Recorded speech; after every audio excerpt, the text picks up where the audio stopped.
ሰላም ጤና ይስጥልኝ ውድ የሸገር ጆርናል ተከታታዮች፣ ዛሬ ጥቅምት 13 2018 ዓ.ም በዛሬው የመረጃ ሰዓታችን የቀይ ባህር አፋር ዲሞክራሲያዊ ድርጅት በኤርትራ መንግስት ላይ ውጊያ መክፈቱን አስታወቀ፣ በቤኒሻንጉል ጉሙዝ ክልል መተከል ዞን ሸኔ በርካታ ሰዎችን ገድሎ ንብረት ስለማውደሙ፣ ሾልኮ የወጣው የትግራይ ጊዜያዊ አስተዳደር የመሬት አሰጣጥ ደብዳቤ የፈጠረው ውዝግብ፣ በትግራይ ክልል 3 የአንድ ቤተሰብ አባላትን ስለገደለው የመብረቅ አደጋ፣ እነዚህንና ሌሎች ዝርዝር መረጃዎችን እናደርሳችኋለን። አብራችሁን ቆዩ።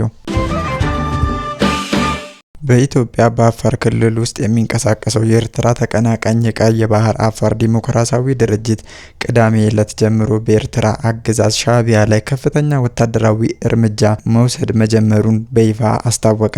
ድርጅቱ ይህንን እርምጃ የወሰደው ለ3 ወራት ያክል ከፍተኛ ወታደራዊ ስልጠና የወሰደ አዲስ ኃይል በቡሬ ግንባር አስመርቆ ወደ ኦፕሬሽን ካሰማራ በኋላ ነው።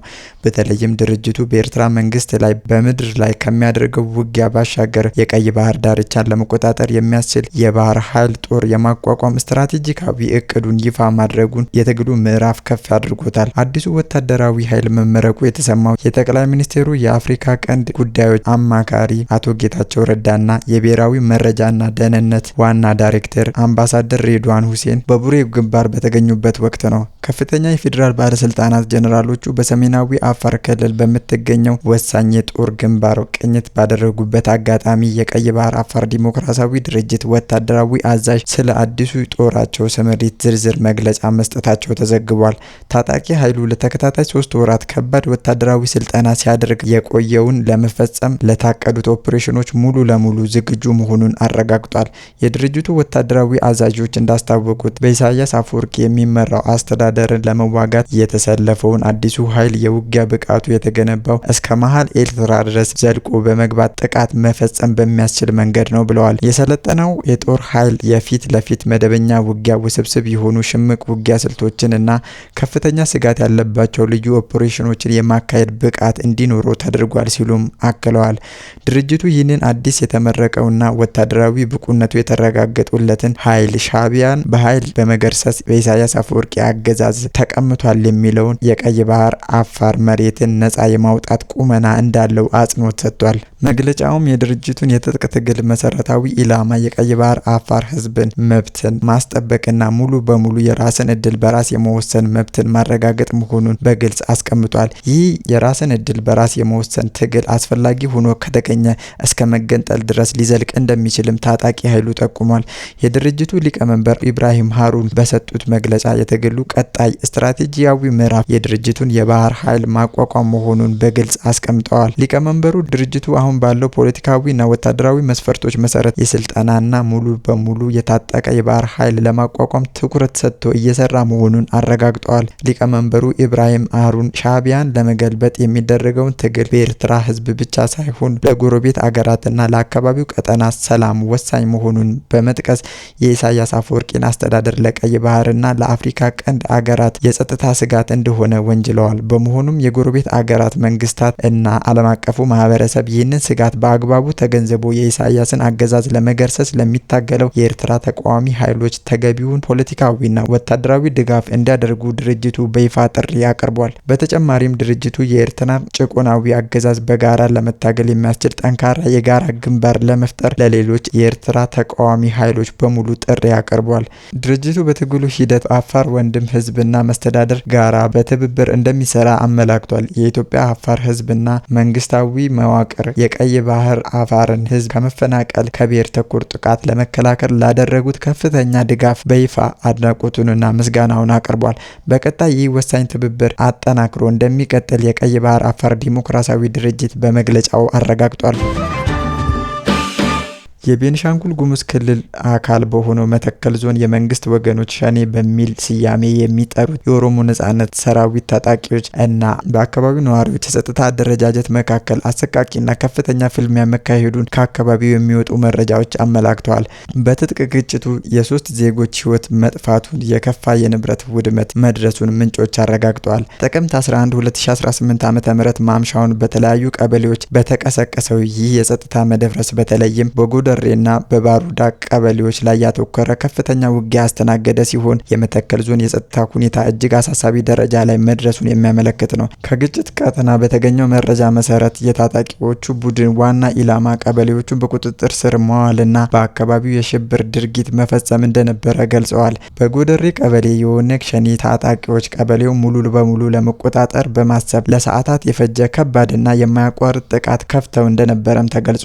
ሆኖም የአካባቢው ነዋሪዎች የራሳቸውን ደህንነት ለማስጠበቅ ቀድሞ በተደራጁበት አደረጃጀት አማካኝነት ታጣቂዎቹን የከፈቱትን ጥቃት ሙሉ በሙሉ ሊያከሽፉ ችለዋል። የነዋሪዎቹ ቆራጥ ተጋድሎ ከፍተኛ የሰው ሕይወት መጥፋት መከላከል ቢችልም በግጭቱ ምክንያት የንብረት ውድመት መድረሱም ተነግሯል። በባሩዳ ቀበሌ በተመሳሳይ ሰዓት በተቀሰቀሰው ውጊያ ግን የታጣቂ ኃይሎች በፈጸሙት ድንገተኛ ጥቃት የሶስት ንጹሃን ዜጎችን ሕይወት ወዲያውኑ ማለፉን በአካባቢው ያሉ ምንጮች አረጋግጠዋል። ከሶስቱ ሟቾች በተጨማሪ በርካታ ሰዎች ከባድና ቀላል የአካል ጉዳት መጋለጣቸውን፣ በርካታ ቤቶችና የእርሻ መሬቶች በእሳት መጋየታቸውም ተዘግቧል። በአካባቢው ያለው የጸጥታ ስጋት የቆሰሉትን ወደ ሕክምና ተቋማት ለማድረስ እጅግ ፈታኝ ሁኔታ መፍጠሩን ነዋሪዎች ለሸገር ጆርናል አረጋግጠዋል። በመተከል ዞን ባለፉት በርካታ ዓመታት በተደጋጋሚ የጸጥታ መዋዠቅና የትጥቅ ግጭቶች የሚስተዋሉበት አካባቢ ሲሆን ግጭቶቹ በአብዛኛው በማንነት በክልል ወሰን ይገባኛል፣ የመሬት ባለቤትነትና የሀብት ክፍፍል ላይ የተመሰረቱ እጅግ ውስብስብና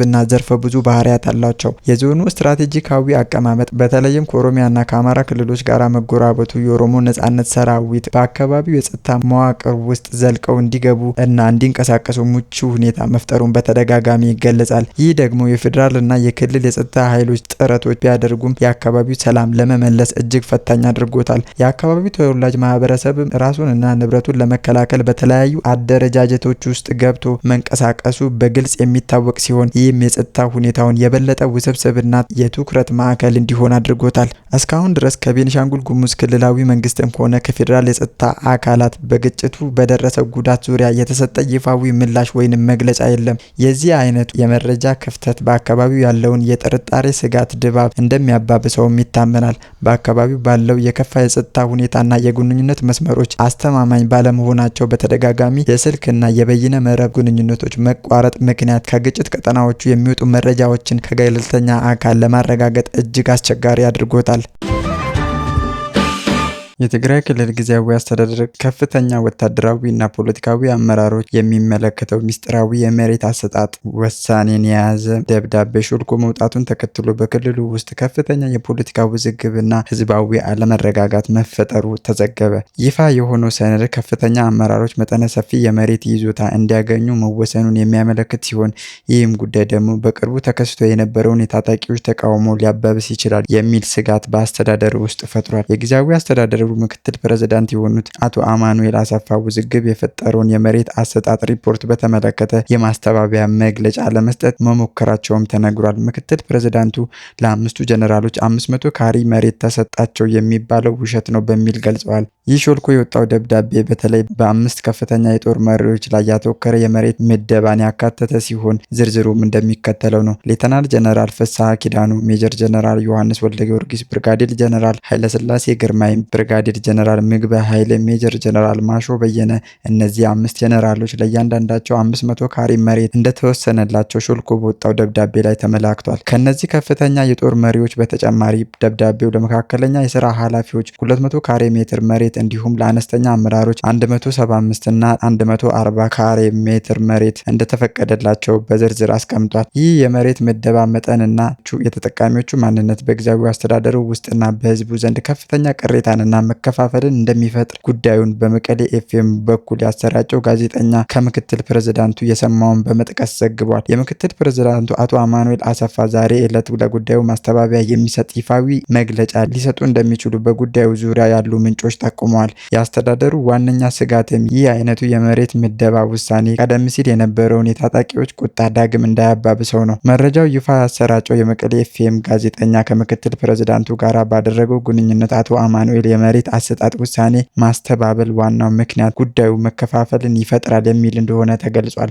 ይህም የሚያሳየው ጊዜያዊ አስተዳደሩ አመራሮች የሰነዱን ይዘት በክልሉ ወታደራዊና የሲቪል አመራሮች መካከል እንዲሁም በህዝቡ ውስጥ የጎላ ልዩነት ቅሬታ ሁኔታን የሚፈጥር አቅም እንዳለው ማረጋገጣቸው ነው። የመሬት አሰጣጡ መጠን በተለይም ለከፍተኛ ጄኔራሎች የተሰጠው 500 ካሬ ሜትር ይዞታ በህዝቡ ዘንድ በጦርነት ፍጻሜ ወቅት ለሰላም በሚደረገው ጥረት ላይ ከፍተኛ ተጽዕኖ ሊያሳድር እንደሚችል ተቺዎች ይገልጻሉ። 5 ከፍተኛ ወታደራዊ መሪዎች ይህንን ያህል ስፋት ያለው መሬት በአንድ ጊዜ ማግኘት መቻላቸው የክልሉን የሀብት ክፍፍል ፍትሐዊነት ላይ ጥያቄን የሚያስከትል ከመሆኑም በላይ መካከለኛና ዝቅተኛ አመራሮች የጦሩ አባላት ካገኙት የመሬት መጠን ጋር ሲነጻጸር ያለው ልዩነት በሰራዊቱ ውስጥ ሳይቀር የመከፋፈል ስሜት እንደሚያጎላ ባለሙያዎች ይናገራሉ። የጊዜያዊ አስተዳደሩ ይፋዊ ማስተባበያ እና የጉዳዩ ቀጠናዊ ሁኔታ ምን እንደሆነ የክልሉን የፖለቲካ ምህዳር እና የህዝቡን ስሜት የሚነካ አዲስ ምዕራፍ እንደሚከፍት ይጠበቃል። በትግራይ ክልል ሰሜን ምዕራብ ዞን ዛና ወረዳ ባናወጠው ወቅቱን ያልጠበቀ ከባድ ዝናብ ሳቢያ በደረሰ የመብረቅ አደጋ 4 ሰዎች ህይወታቸውን እንዳጡ የወረዳው አስተዳደር አስታወቀ።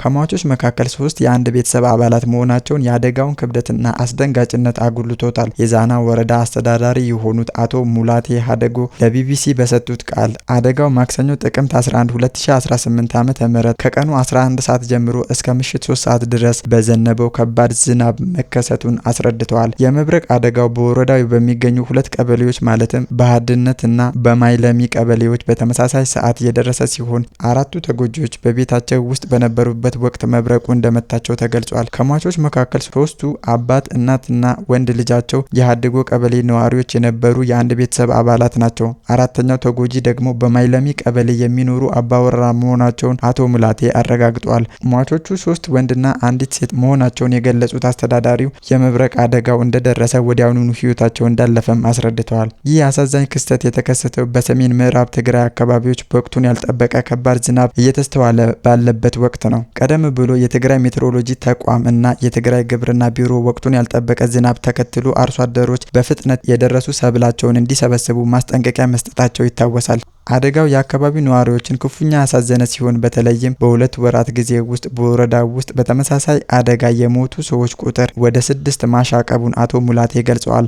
አስተዳዳሪው ከ1 ወር በፊት በሃድነት እና በኩምቶም ቀበሌዎች በተመሳሳይ የመብረቅ አደጋ የ14 ዓመት ታዳጊ ህይወቱ ማለፉን አስታውሰዋል። በኢትዮጵያ የተለያዩ አካባቢዎች በወቅታዊ የአየር ንብረት ለውጥ ተጽዕኖ ሳቢያ ወቅቱን ያልጠበቀ ዝናብ እየተስተዋለ እንደሆነ ነዋሪዎችና የሜትሮሎጂ ተቋማት እየገለጹ ይገኛሉ።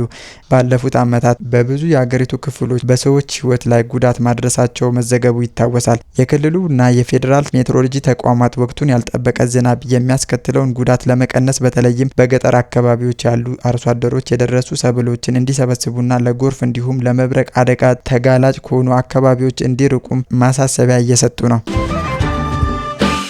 ውድ አድማጭ ተመልካቾቻችን ለዛሬ ያሰናዳንላችሁ መረጃዎቻችን እኚህን ይመስሉ ነበር። አብራችሁን ስለቆያችሁ ከልብ እናመሰግናለን።